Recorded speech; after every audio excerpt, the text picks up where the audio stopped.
really extremely important and innovative meeting in Confindustria, that is the association of the private industry, of the Italian private industries. And we were kind of 1,000 people between Rome and other places in Italy. So it was really very important testimony of the fact that as a university system, of course, we have very clear that the financial stability and the innovation is a key and strategic policy for us. As a matter of fact, in Italy, this morning, we talked, right, with the president about the stability of the system and the meaning of belonging to a European arena. And you asked us, what are the main concerns and the main problems of the Italian university? We have few problems, but for sure, the main one is the financial aspects of our budgets. As a matter of fact, in Italy, the share of the public funding to the university for the public universities is really huge. It's around 85–90% of the budget. So it's really a big quota. So having an underfinancing from the government for us is really, a crucial and potentially makes really things very hard and very difficult. In particular, because after the Next Generation EU, we had the opportunity to hire many, many young researchers that are very strong on the, frontiers of the research. Why? Because we had, as everybody knows, because of how the pandemic arrived and hit Europe, we had 200 billion euros as a Next Generation EU, and in particular, university system, almost 20 billion euros. So a lot of money. So we have thousands, literally thousands, of PhD students, postdoc, junior researchers that were hired in these very competitive and particularly brilliant projects, and we are struggling how can we avoid to lose these thousands of young researchers that for sure, if we don't have the opportunity to take them with us, will go abroad. Abroad, where nowadays is a good question, is a good point, okay, because there are traditional markets that nowadays are not so much, welcoming to foreigners.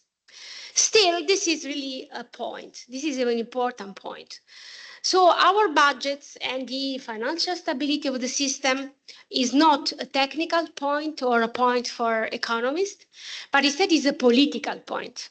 Because without financial stability, we don't have, the strategies to remain competitive universities, even to remain open as universities.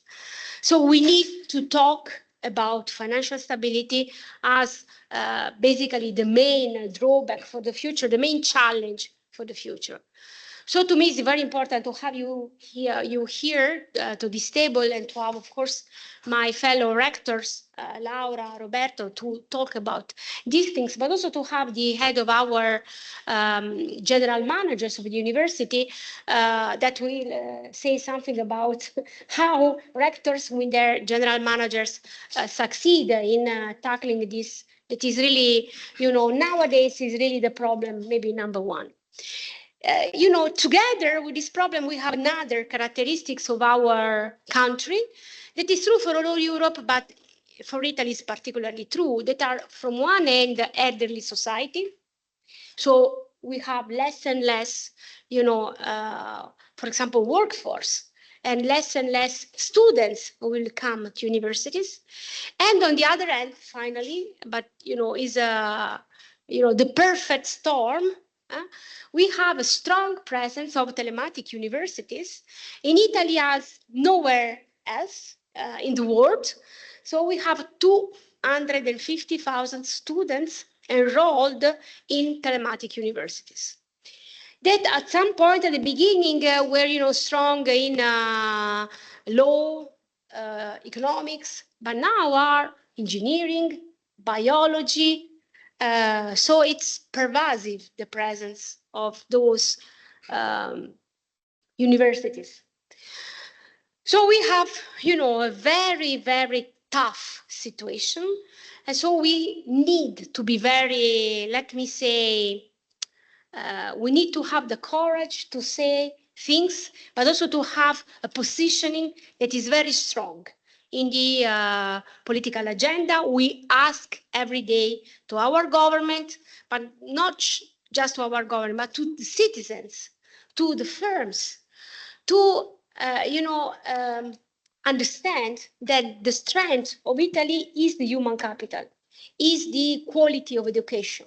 And this is something from 1,000 years from Bologna, university on. We are strong because we have the human capital that is educated and, that is strong.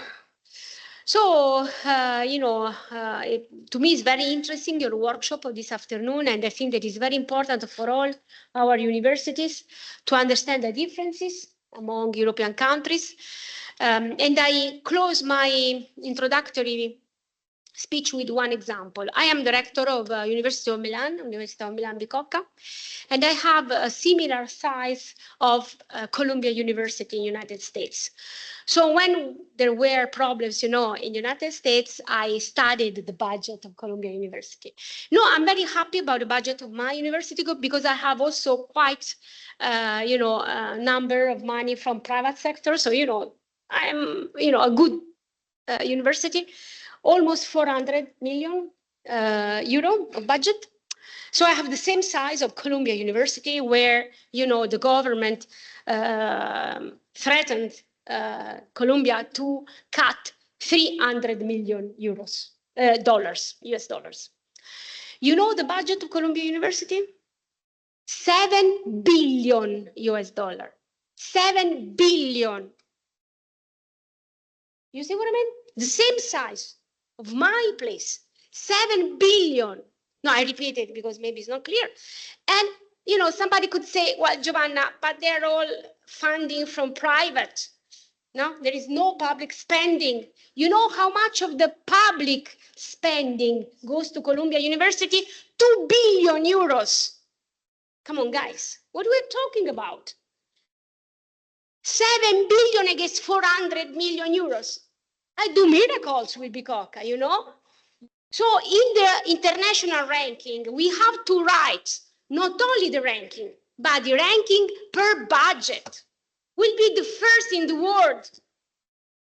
So, the budget and the financial stability of our universities is a serious matter, not technical matters. It's the, the strategy for our future. And we have to be aware that universities in Europe and in Italy are small, tiny things compared to US and China market. And this is true for university, it's true for innovation, and it's true for firms. So, we have to change view, and we have to have the courage to fight for our universities and for the things that we believe in. Thank you.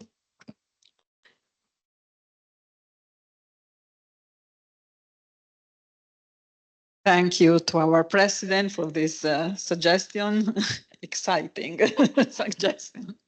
Now I give the floor to the president of EUA, Joseph Garel. Thank you for your intervention. Many thanks. Thank you for inviting the EUA to this workshop, and many thanks for using our documents. After this introduction, my friend and colleague Thomas Esterman will present briefly one of our latest document about funding and the international comparison between different countries. I am afraid that the European universities need to compete in the Formula One World Champion with a Fiat Cinquecento instead of racing a Ferrari. But in any case, that's the reality. During the last 2.5 years, more or less, I have had the chance to talk with many university leaders in general And my first question is always the same. Could you please share with me what are your main concerns? And I am afraid that there is no news saying that the two main topics that the rectors in general raise during these meetings in general is that two big challenges. One, it's all the things related to the legal framework. I mean, do we have enough institutional autonomy to implement what we think that needs to be implemented? I mean, in terms of the strategy and things like that. And the second one, it's about funding. Funding in the short term, funding in the long term. So I mean the economic sustainability of the university. So I'm afraid that Italy, that your national reality is not different from other countries. Probably the level of impact of the funding issues in general is different from one country to another. So I think that it is important, it's timely to talk about that, especially from the sustainability point of view. So let's talk about tomorrow, not about today, about the current challenges that we have. As I already said in my first intervention, the role of universities had changed in the last decade or something like that. Universities are receiving many, many messages from the society that we need to be part of many, many new things. It is not only about learning and teaching. It is not only about research. It is about helping the society to be more competitive. It is about our engagement in civic issues in general, and et cetera, et cetera. So I think that the questions are clear. Are we prepared? Do we have the correct tools to deal with these new challenges? Does the current legislation help us to deal with all this? Do we have enough resources? So I think that, as I said before, it is very important that CRUI organize this type of workshop. It's timely, it's important, and at least from my point of view, what is more important than other things is to talk about tomorrow, not to talk about today. We need to identify the best message for the financial sustainability of the university. So congratulations for organizing the workshop, and many thanks one more time for inviting us to be here.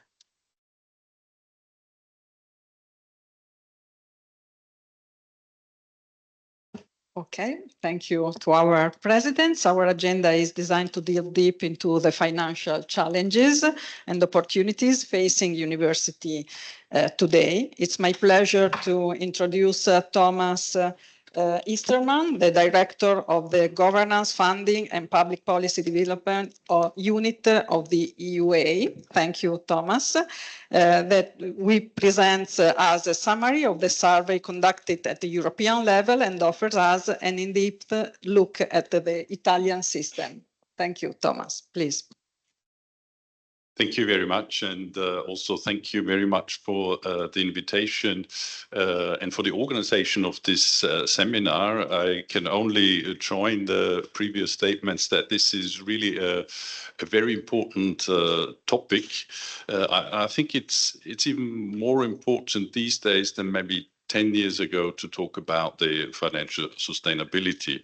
So what I'm going to do in this next period is to share with you some of the results that we had from our latest funding survey, where we've collected data from around 168 universities across Europe on the state of play, how they use the budget, how does it look like, what are the expectations, what are strategies to actually counter what it has been already named as one of the big challenges, that heavy dependence on public funding, and unfortunately public funders increasingly not willing anymore to upscale the funding that is needed, that actually universities needed. So I will share this with you, but also have a specific comparative look on Italy.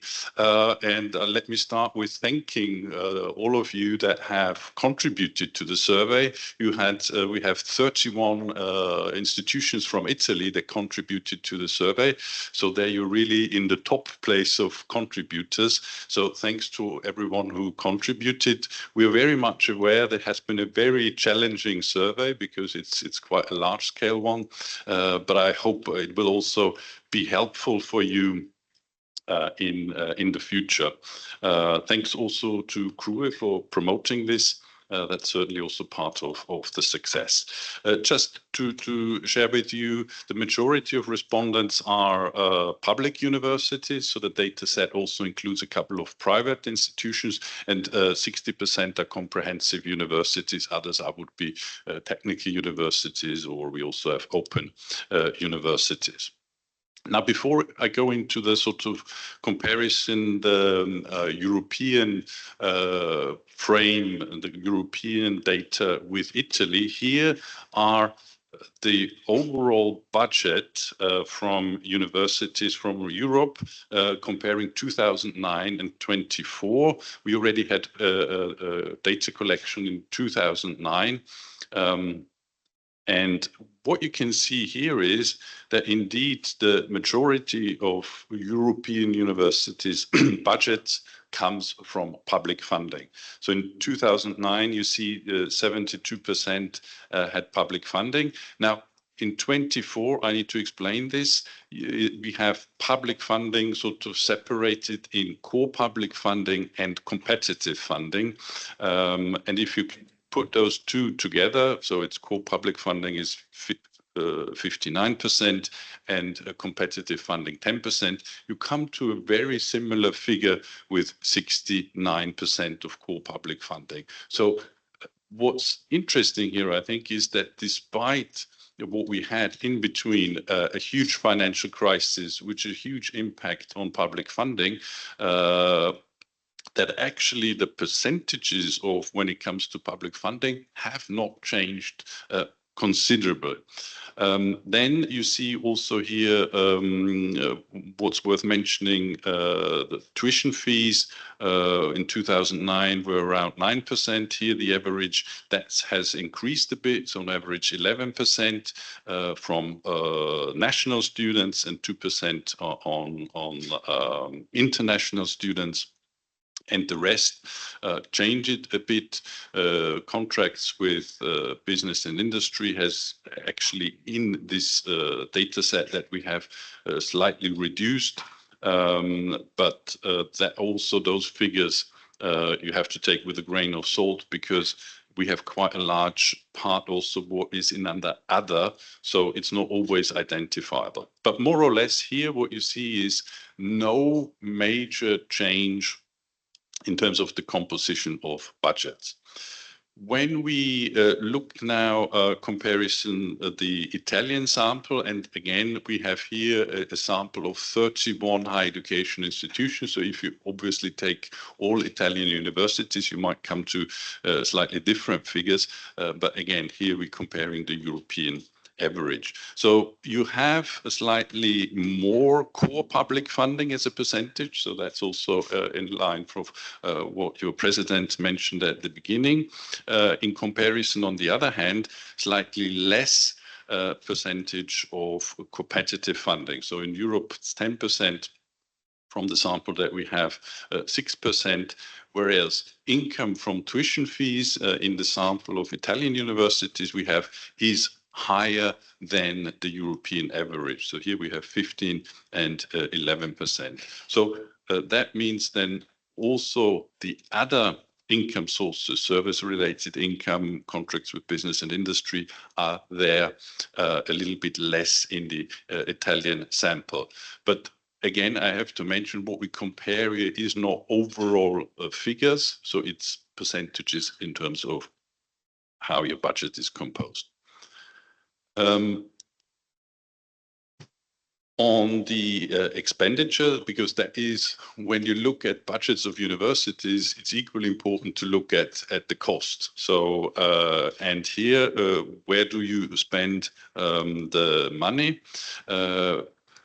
Here you see that the largest component in Europe is staff costs. So we split it up in academic staff and non-academic staff.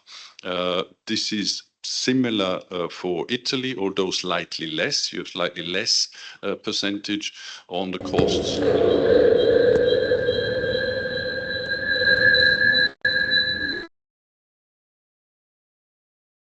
Does it work now? Yeah, okay. Slight interference when we talk about money.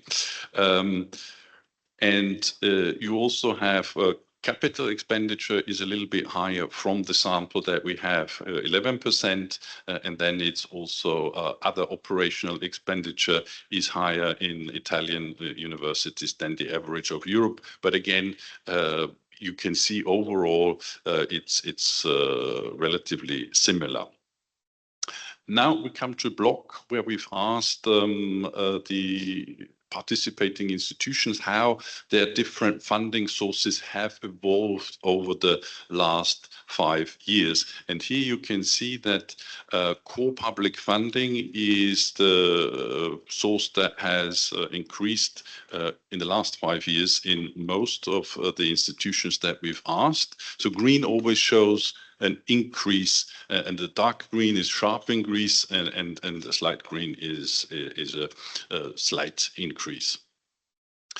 Second funding source in Italy that has grown in the samples is competitive funding, so more income from competitive sources, mostly research funding, but also European funding, and that is clearly the same line. The second largest increase is European funding, and we'll come to European funding a little bit later to zoom into that. Now, we're talking also about the future. So we have asked, what do you expect, which income sources will grow in your institution? And here we can see that the blue color sort of shows rather more institutions think stability in these sources rather than strong increases, but you have some institutions obviously that are more optimistic, and that would be the pink source. But the two sources that are also expected to grow most are European funding, and that is the income source that's mentioned the most often, to have income from European sources, mostly research funding through the framework program or mobility funding from Erasmus, although there are also other European funding programs, regional funds, also very relevant for universities. And we will talk a little bit about the how this will work out. Now, if we look into the expectations on expenditure, what you can see here, I would say there is the dark color shows here, the dark purple color shows here the increase in costs. So in most income categories that I showed you before, both European and Italian universities think they will increase in the future. So also mounting the cost pressure for universities. And here we have the expectations. It's again, sorry, the previous one was not the expectations, but how it has evolved. And in here we see the expectations where in sort of slight increases are still expected, but clearly mounting to the cost pressure. Now, what does this mean for universities? We see that clearly in most European higher education system, and that is consistent with the message that our president receives when he visits different member systems, everyone find themselves in a situation of underfunding. Not necessarily because budgets have not increased, but cost of all these different activities and the different cost categories have in most cases increased even higher. And as we all know, there are huge demands also on universities today. So this equation rarely works out in the favor of universities. We also have the demography as one of the big challenges that has been named by many respondents to the institution, where in general in Europe, the cohorts that usually would sort of populate our universities are decreasing, so we have less potential students from the traditional cohorts. That will also then have another additional cost pressure, particularly when you calculate having income from fees, or if you have funding models that use that type of funding indicator to design public budgets. Then geopolitics, we all know that the different conflicts, wars, also have an impact on institutions. In the past, they had also quite direct impact on increasing inflation rates that again have impact on universities. So in general, universities today find themselves, I would say, in a even more complex funding situation than maybe they have found themselves as the aftermath of the financial crisis from 2007, because you have something that is rather more constant and probably in the future, continuing in the future, than something that you can say, okay, this might go away, this might change. So what we did also with this survey, we looked at how universities are responding to this situation in a way. And of course, one way is that the university sectors, EUA and CRUI and everyone else is going out and asking for investing in universities, in making all these cases. But this is one part of the equation. Equally important is what universities themselves can do to actually get prepared for a future that might look different than today and quite challenges. And so we have here four broad strategies. The one is diversification, also looking at increasing efficiency and effectiveness, increasing skills within the different institutions to actually apply those different strategies, and then also strategic prioritization of university activities. Now, we've asked, and here you can see the priorities for diversification. In Europe, the top priority is to increase funding from competitive funding, in most cases, again, from research funders, and European funding as a strategy that universities says this is where we think in the future we will get more funding. And for Italy, you also have this as the main one, but also increasing tuition fees from the sample that we had as the strategy. This is on most institutions use this one, but equally European funding. If we zoom into the European funding, just a couple of words, as we also had earlier in the discussion this morning. Now, how likely is it that these strategies are successful for institutions? Now, obviously, one important element is how much money will be in these different European funding instruments. And here you can see the sort of development that actually from, and the size of the cycle shows already how they used to be in the past. So the last time round, we had the largest increase for any European funding framework program ever. And that was also a very specific time. If you remember, in that sense, COVID played in the favor of having this large amount of funding, because there was also funding from Next Generation EU in the framework program to come to that size. Now, the expectations are very high, both for the mobility program, Erasmus and FP10, with 200 billion euros that the sector, including EUA, argued that we need. Now, how likely is this? Yeah, so yesterday, and it was already mentioned before, the European Commission has proposed a budget that looks very promising in that sense, in the direction, with a framework program budget of 175 billion euros. Now, what we don't can evaluate now is how this budget will diminish, which it clearly will, it always does. Overall, the European Commission has proposed to double the overall framework for the next 7 years. And the challenge here is someone has to pay for that. So if you double everything in comparison to the last time, who wants to pay for it? The proposal of the European Commission is to pay with taxes that will go to the Commission directly. And you already can see after not even a couple of hours, very, very many member states say that, well, this is not the right way. So there will be a long 2 years to discuss how this budget will go. But so we don't know how much money we will have, but what we know is some signals. What are the factors? So there will be a much stronger competitiveness narrative. There will be a stronger focus on key areas of research and higher technology readiness levels. It was also mentioned today, also dual use. The whole discussion will also enter into the framework program.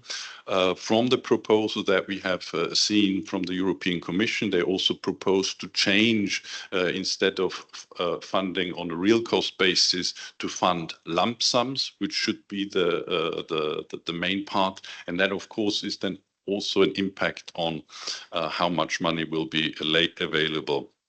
And what is also still in the Commission proposal is a spread of competencies across the different Commission DGs. So that means also for us as a sector, not just dealing with, let's say, a clearly research-driven DG, but with a DG that also looks at competitiveness. So all of this is very important to understand how your strategies will succeed if you want to increase European funding. That clearly shows the competition will not decrease, but certainly increase. Now, I will run through a couple of other strategies that universities apply in terms of increasing efficiency. You can see here most institutions have looked at digitalization and already implemented that. And that is the blue colored show where actually either universities don't have yet something implemented or have planned or to increase it. These activities are in terms of space optimization, procurement, asset sharing. So these are the areas where we can see both in Europe and in Italy, at least in the sample that we had, there is some potential for generating income through these activities. In the field of governance, just to mention that one, strategic planning also as something to increase efficiency is a tool that is used by most European and even more Italian universities that we have. What is a little bit, again, in Europe potentially is to generally increase an efficiency culture, which does not mean that this is something negative, but also that you use your resources in a better way so that you can channel them to the main mission of the universities in learning and teaching and research. And maybe here just to go back to this slide, leadership development also as something to increase skills is something which not all institutions have. And we also had one question in the survey, do you actually have training for financial sustainability at the institution, meaning that not just those who professionally deal with funding and finances within an institution, but the broader community. And here, 53% said we don't have anything like this available. So again, there is room for improvement in that sense. And I just want to also mention that our own leadership development program that we have launched last year, well, this year basically, also has a very strong component of strategic use of financial and funding development. So this is also an opportunity to develop the strategic approach of funding.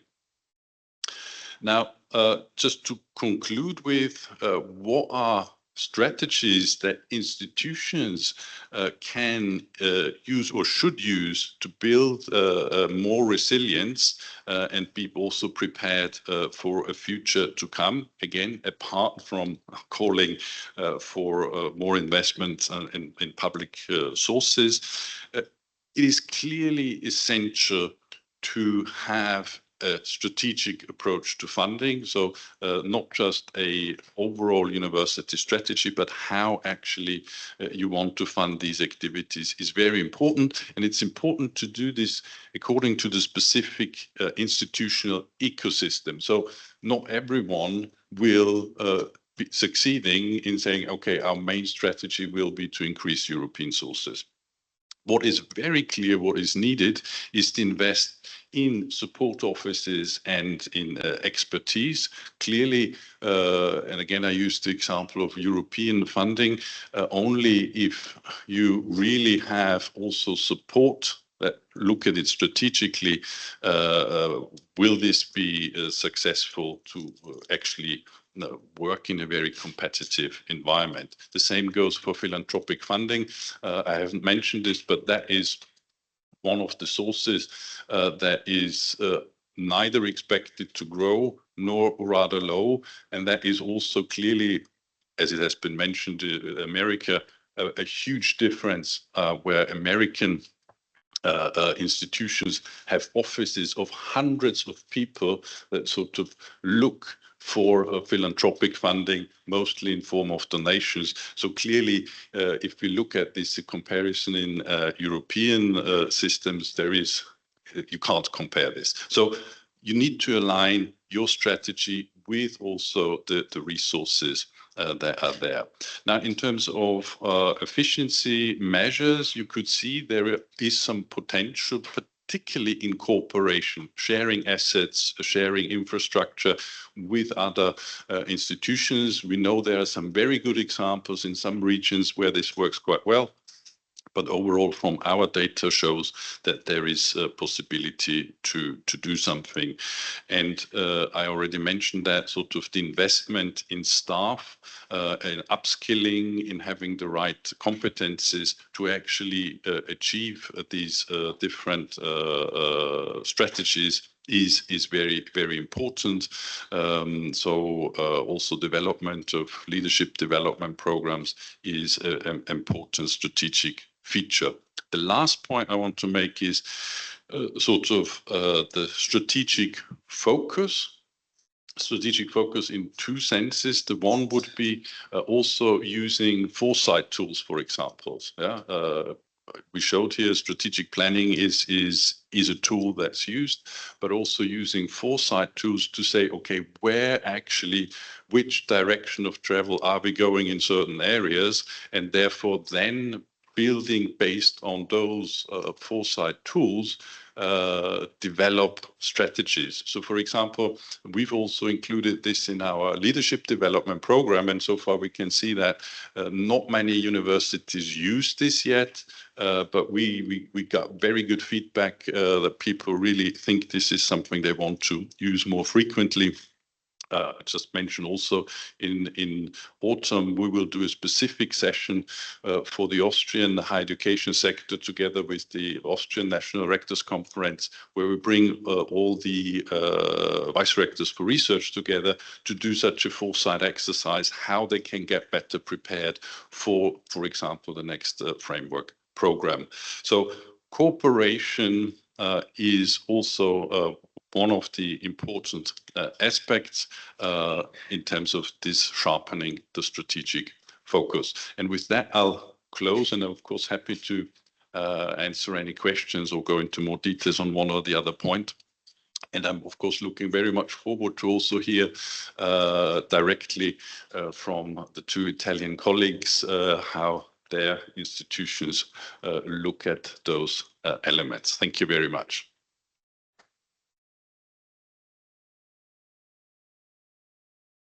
Thank you, Thomas, for your interesting, clear, rich, food of thought presentation. I go quickly to our discussant. It's my pleasure to introduce our first discussant, Professor Roberto Di Pietra, Rector of the University of Siena. He's a professor of accounting and financial reporting, and he will be discussing with us, asking a question and giving us some consideration. Thank you, Roberto. Thank you, Laura. Thank you for the opportunity to discuss this interesting presentation. And thank you to our president and the president of the European Universities Association.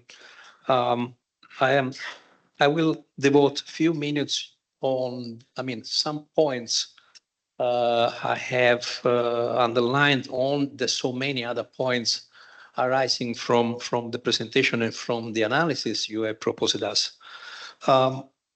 First of all, I would like to say, this is a tricky game, how to reach financial sustainability of the universities. It is clear that if we speak about the word game, we need to consider that when you play the game, all the actors have to play the game under the same rules. Otherwise, it is complicated, too much complicated. So one of the issue, from what I can see from your analysis, your survey, is about, what you have seen and what you have, underlined about, for instance, the data. One point is about average income. Maybe 2024, in the case of the Italian universities, is tremendously affected by an extraordinary item that is the Next Generation EU funds. Because, you have to add on the total income of the Italian universities, the international public funding. Maybe in this 10%, large part of these resources are, resources arriving in Italy under the Next Generation EU. And this is the good. The bad is, if you sum on the total of these resources, the other sources arriving from the public environment, the total amount is similar to what you can see in Europe. That is the bad, because an extraordinary item has affected the Italian context, but the total amount is more or less similar to the European Union. And this means that when these resources will disappear next year, the amount it will be lower. And if you compare 2009 with 2024, this means that in temporary spectrum of some years, we have more or less the same amount of 2009. That means, considering the inflation, even if we include these extraordinary items, we have more or less the same amounts of 15 years ago, more. That is bad. That is a clear signal of what our president said us a few minutes ago. We have a structural underfunding of this system here in Italy. It is clear, it is evident. If we compare in the space with the average in Europe, and if we compare it on a temporary scale. So this is one point. Another point is about what we have to compare. This is, this is let me say, a political issue. In my view, in my opinion, there is a premise when we compare. We must define what is the subject. In my view, this is the time to define what we need to define. I told this at the rectors meeting in Bologna of the Coimbra group. We must ask to the European Commission to define finally when a university is a university. We need a definition of a university. We need to know when a university is a university playing its missions. Otherwise, we are comparing things that are not comparable. Otherwise, the financial statement in which we put figures, numbers, and other things are not so comparable. When we apply to the, competing funds at the European Union, at the Commission, and so forth and so on, we are not considered in a correct way. So please play your role of lobbyist in Europe for us in order to convince them that this is a starting point. And finally, you point out this question at the end of your presentation, isn't it?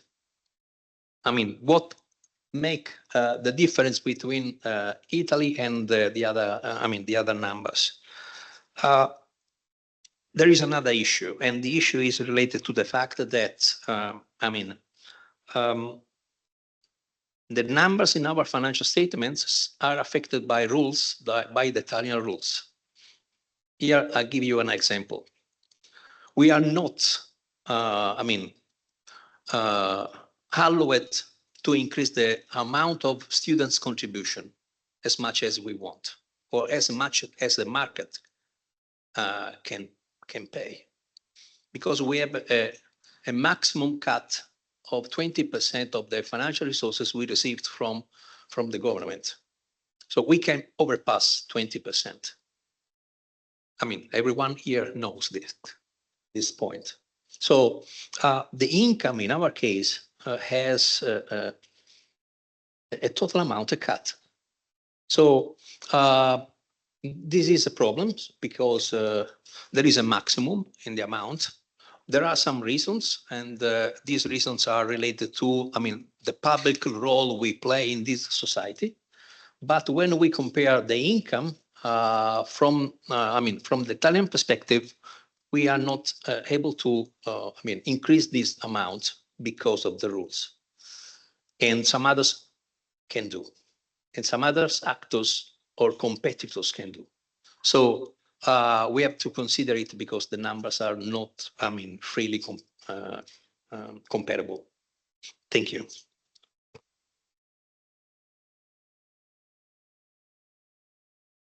Thank you, Roberto. Now I pass the floor to Dr. Alberto Scutari, the president of CODAU, the National Committee of University General Directors. We are asking to Dr. Scutari for his reflection on the composition and our state funding, our main source funding, which is the situation in Italy and how university manage it. Thank you very much. Let me begin by thanking the organizers for today's very interesting seminar on the financial sustainability of university in Europe.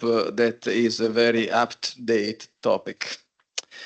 At the same time, I would like to point out that the analysis presented today, thank you very much for your terrific presentation, does not come as a surprise to us in Italy. On the contrary, it fully respects the Italian context with some peculiarities of our own, both in terms of financial data and in the possible remedial action that were outlined in your presentation.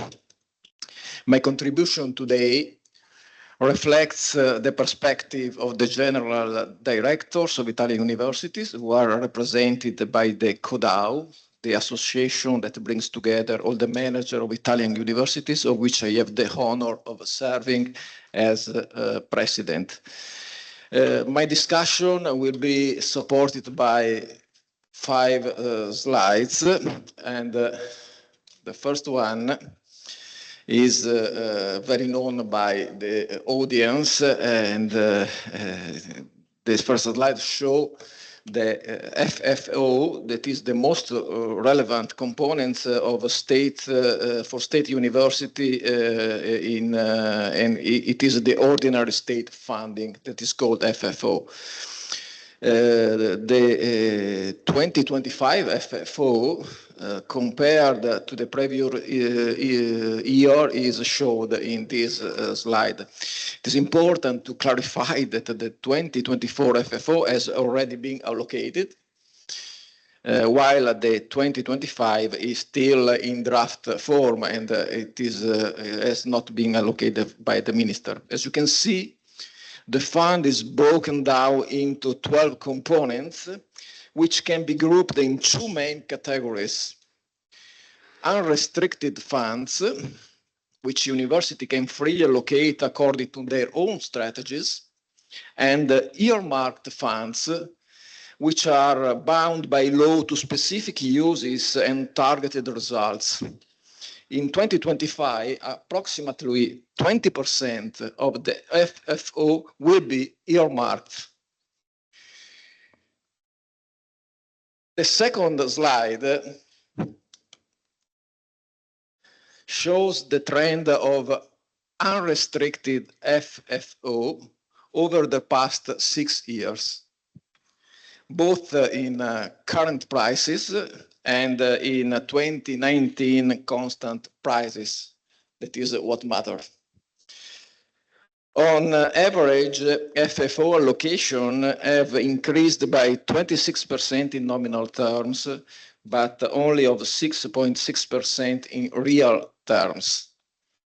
However, there is a significant variability among institutions, and huge variability among institutions, largely due to the increasing use of performance-based criteria and the standard cost per student as allocation parameters used by the minister.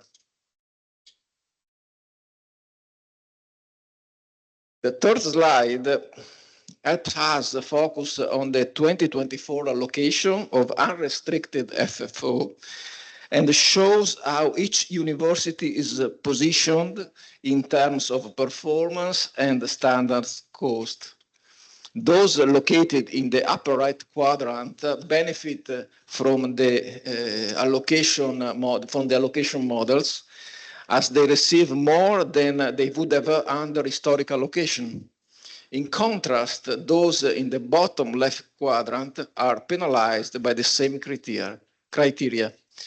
Don't ask me who are the university in the quadrant, okay? Only one-to-one.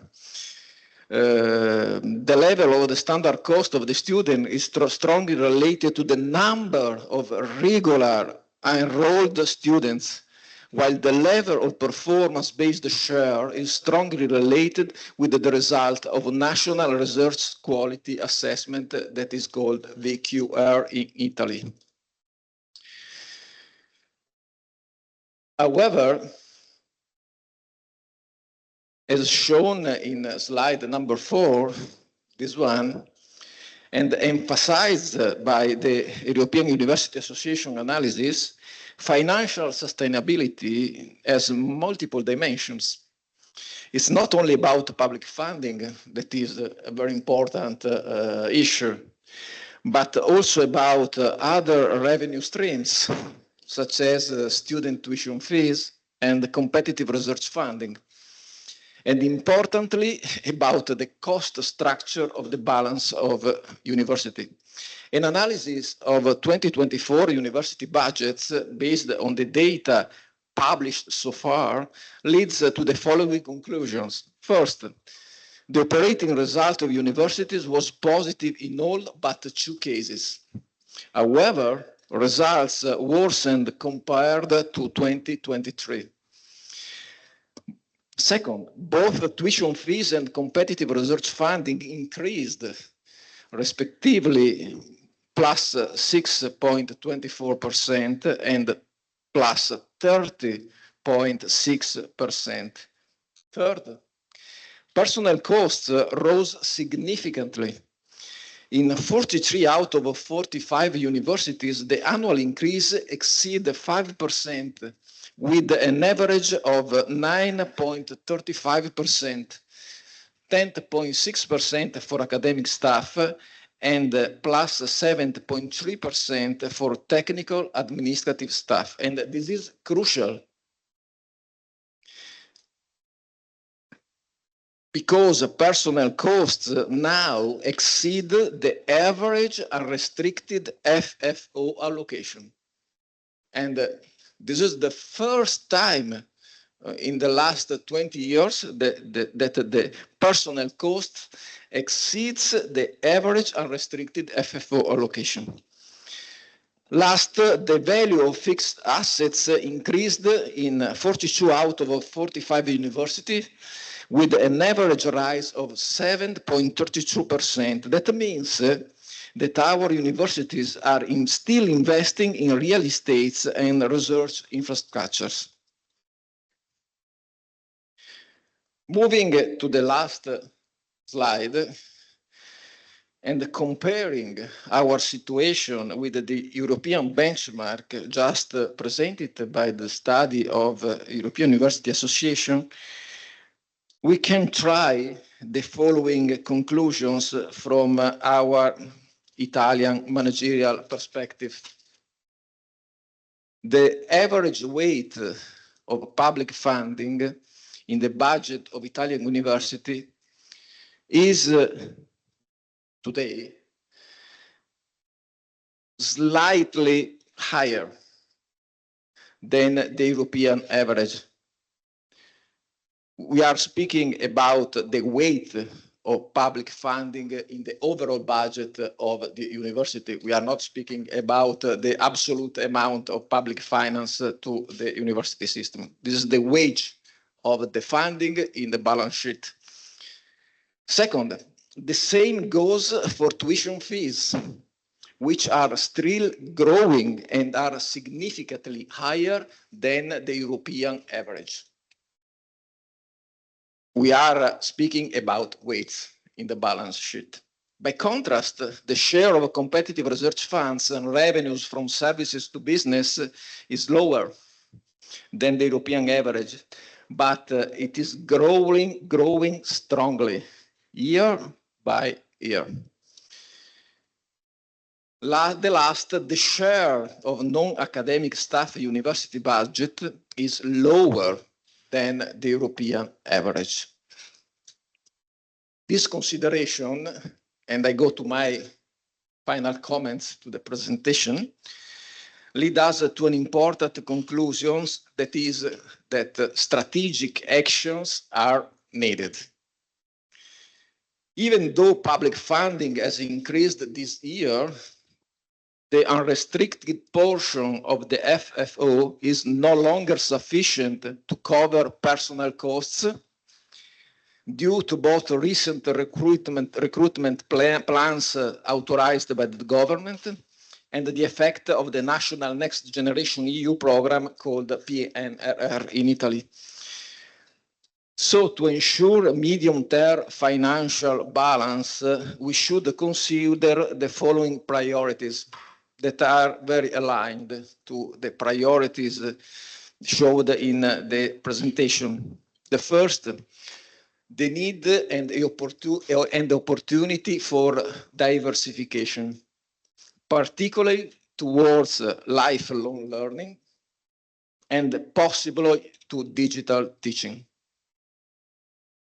The second, increasing competitive research funding and service revenues. These are a strategic goal for our universities on the medium term. And these actions are good actions in terms of economic and financial sustainability only if some basic but not usual conditions are achieved. What are they? It is important to cover with diversification not only the direct costs, but also ensure a positive gross contribution margin to support the general and the fixed costs of universities in order to provide the financial space to support institutional policies. It is important to rolling out investment in research infrastructure and technical administrative capacities. Okay, it is a point that were focused also in the presentation of EUA. And finally, it is important to cooperate in strategic issues. That means co-opetition. Universities are competing, but it is important that because they are trying to enroll the same the students in the same arena, but it's important that university works together in order to getting a result in strategic issues. Are we concerned? Yes, we are. Are we anxious? Not yet, but perhaps we are getting. Will we be able to manage this uncertain future? I think yes, we will, because the strength of Italy is the human capital, and we are fighting not only for surviving, but we are fighting for getting good results. Thank you very much. Thank you to Dr. Sputari. Thank you for your inputs and thoughts. Let's open the floor for a discussion. I don't know if Thomas wants to react to these reflections, or after we take some minutes to give the floor to the audience. As you like. I mean, I can make a couple of reactions, but also a couple of reactions. Thank you. Maybe the first one, I absolutely agree. Collecting financial data on a European scale and is an impossible task. So it's an impossible task in that sense that we have to take all this data with a grain of salt. But what's interesting, I think, is we're doing this now for nearly 20 years. And also, if you look data sources like ETA or EHESO, and where they get the data from universities, from statistical offices, unfortunately, Italy is not included in that one. But there you can see, even if you expand and have, like, say, 5,000 institutions included there, you come to similar proportions. So what I think is the important part is what you can take, and I think that the important part is you can take strategic directions. I think you always have to interpret it, then how does it work within your systems, and what you can do with that. And I think that was very interesting also to see. Our message here is clear. We need a strategic approach. And we need to reflect on that. It's not just sufficient to say, yes, we will get more sources from there in order to have a more balanced income structure, because we have seen now what it happens if you have shocks to public funding, and that we've seen in many higher education systems that had, let's say, more stable funding. It can change from one day to the other. You have a new government, and then you get a very different picture. So it's also from that perspective, the income diversification as an approach to be resilient towards those shocks. Of course, it's clear when you see the percentages. You can't replace a cut of 5% on public funding with these other sources, but you need to prepare in time. And I think it's also clear from our data and the feedback that we get from institutions, you also need to invest in the different resources. And I think that was also coming out of your presentation, to invest in time to be actually prepared and able to do that. But I want to also give the floor to people to ask some questions or comments. Are there any questions for our speakers from the audience here or?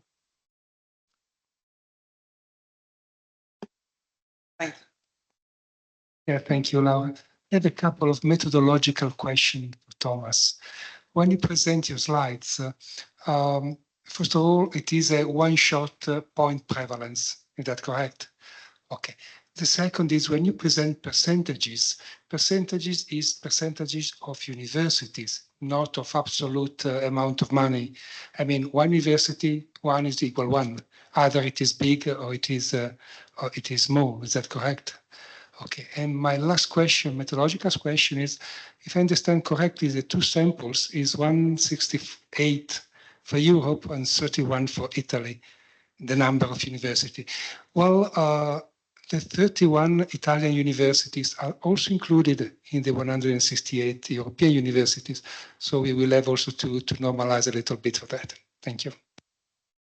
Yeah, that's absolutely correct. The numbers are percentages. So it's the percentage, the first one, how much of a budget you have, the percentage and not the total number. And the second question was indeed, it's the number of institutions. And indeed, I mean, we cleaned up the data and looked at sort of separating that. You come again to let's say, slight variations. But again, what we don't want to give the impression that you can compare exactly to the percentage. That's why I said you have to take this with a grain of salt. The sample is, although we have 31 universities, it's a certain set. If you have, 30 other institutions with slightly different profile, you have a different example. But again, if you take this into account, I still think you can take some strategic reflections what that means, and that is also the intention. What we hope to achieve in terms of going out that you can either make this call for a strategic approach, but also say that okay, the challenge in terms of dependence on European funding, the increase in terms of costs, this is something where you're not alone in Italy. Unfortunately, this is a general European trend that all universities need to somehow deal with and look at.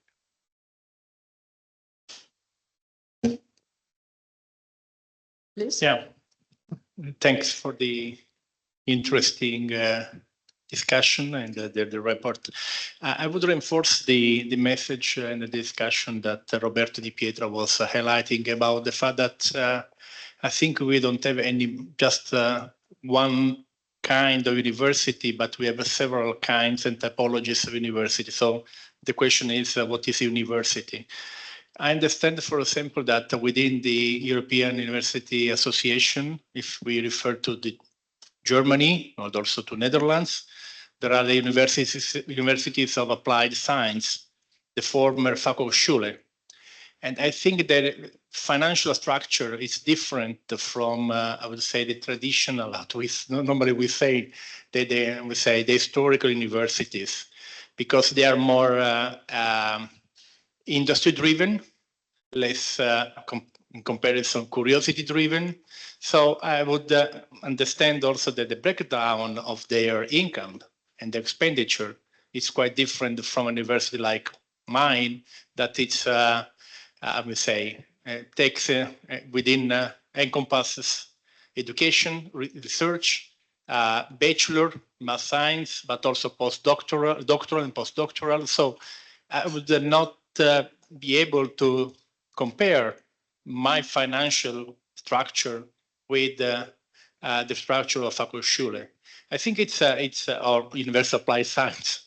it's important. This is also an internal discussion that we have also in our case, because it's different to compare what we call a general university from a polytechnic university, from a university which encompasses only postgraduate research and education activities. It's completely different kind of income, different kind of financial structure. So I think it's important to take into account that I would reinforce your message that we need to understand which are the profiles and the typologies of universities which we should take into account. No, absolutely. I think the importance is also, and if we sort of look at these sources, even if we compare, let's say, just comprehensive universities, which we also have the largest part of the sample, it's very diverse already, as we heard, in terms of student numbers. So Italian universities, as you know, you have on average much higher student numbers than comparing this with a French university or a Swedish university. So even if these structures are already more comparable, we also need to be aware that these are different, and even more so when we're talking about different types. The universities of applied sciences, but even they are very different across Europe. So in the Netherlands, they're very different type, and indeed to the 16 research universities they have there, a very different funding profile. Whereas if we look, for example, in some German universities of applied science, where they sometimes have a very similar budget structure and income structure to a smaller German university. So it's also that which makes European comparisons even more challenging. And I absolutely agree with you to say, okay, we need to also understand the diversities of types and profiles and income structure. So absolutely, yeah.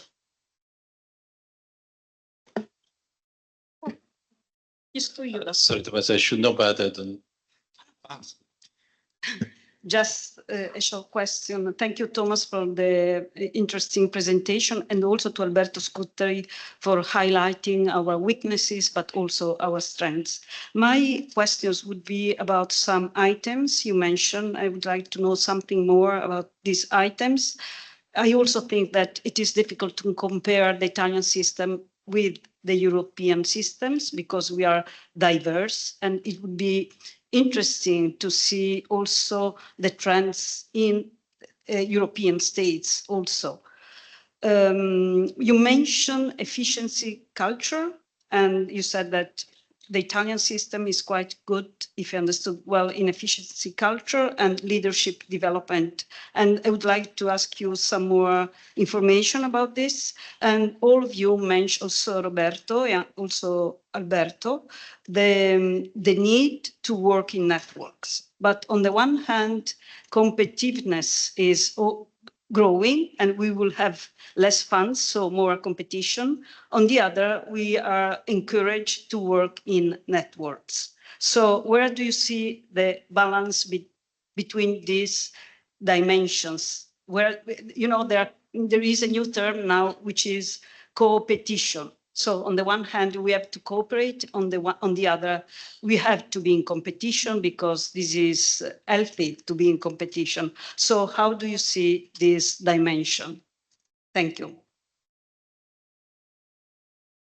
Okay, if I start. First of all, thanks for the very interesting question.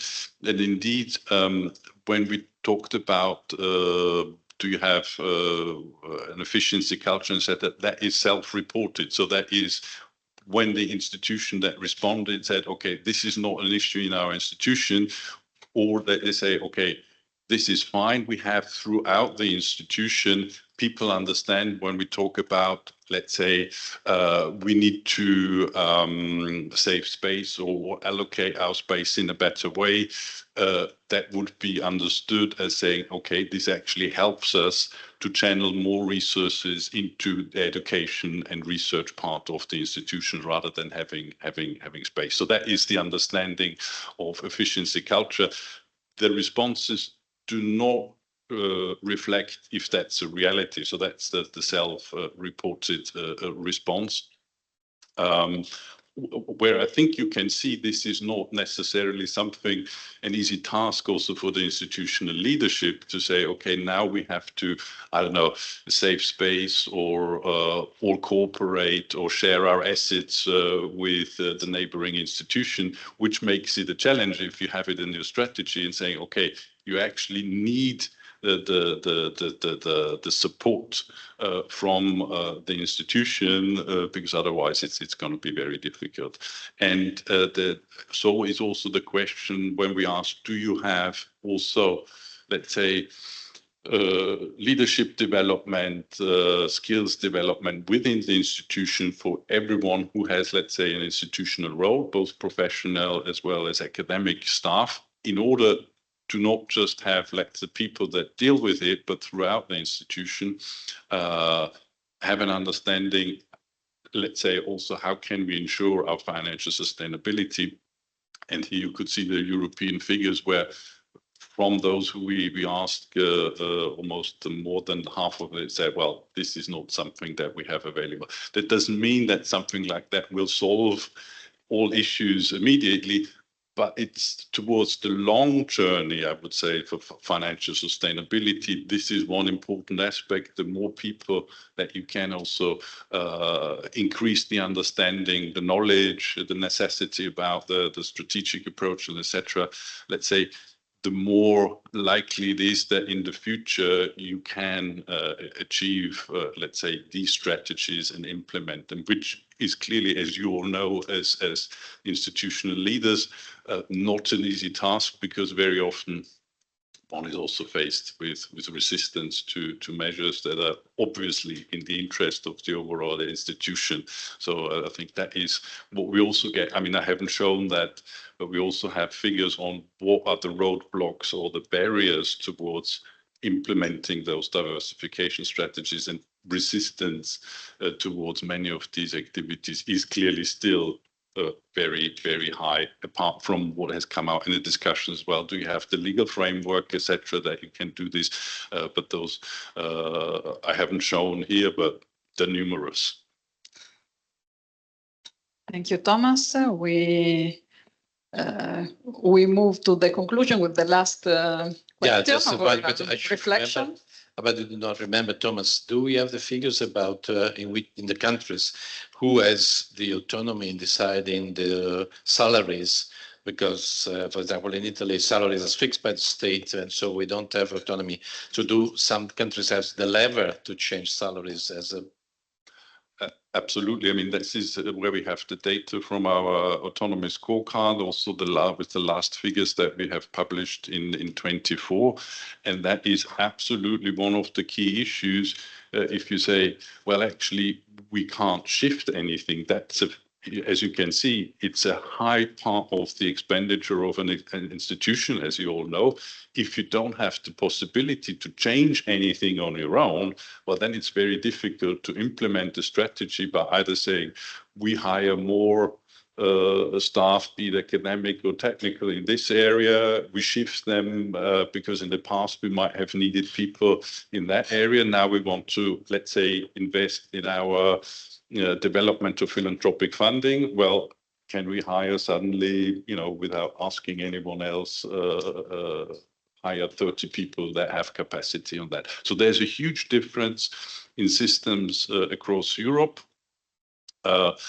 Unfortunately, if you link it also to overall financial capacity, you have some systems that have in theory the autonomy, but then they don't have the funding to achieve this hiring staff. So it's always a combination of these factors, the institutional autonomy, the overall flexibility, and the overall amount of funding that you have to implement some of these strategies.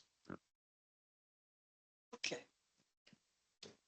I think that we can go to the conclusion. Roberto, do you want to react, maybe? No, just, I mean, I don't want you to waste time, but I'm curious to know, you have pointed out, one of the constraints, so the challenges, that is demography. So I'm curious also to know from from the president perspective, what is the idea or what is the perception in a European perspective about demography in the near future affecting our systems? Thank you.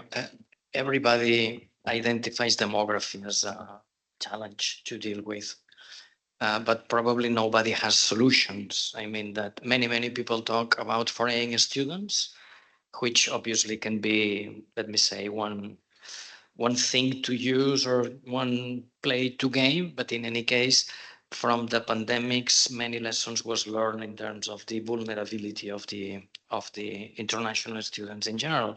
Many things can happen, and universities has not the control. And many people raise the need to be proactive in lifelong learning. You also raised this topic from the I did. From the financial point of view. Let me use this topic not from the financial point of view, but in terms of the social responsibility of the universities. If you take a look, for example, to the document of the European Commission about the Union of Skills, obviously the document addresses many things, okay? But one thing is the need for the universities to try to answer the social demands on lifelong learning in general. The competitiveness of the continent, things like that, will rely mainly about human capital, okay? So at least according to my experience, when it comes to the demographics, people raise two things: international students and then lifelong learning.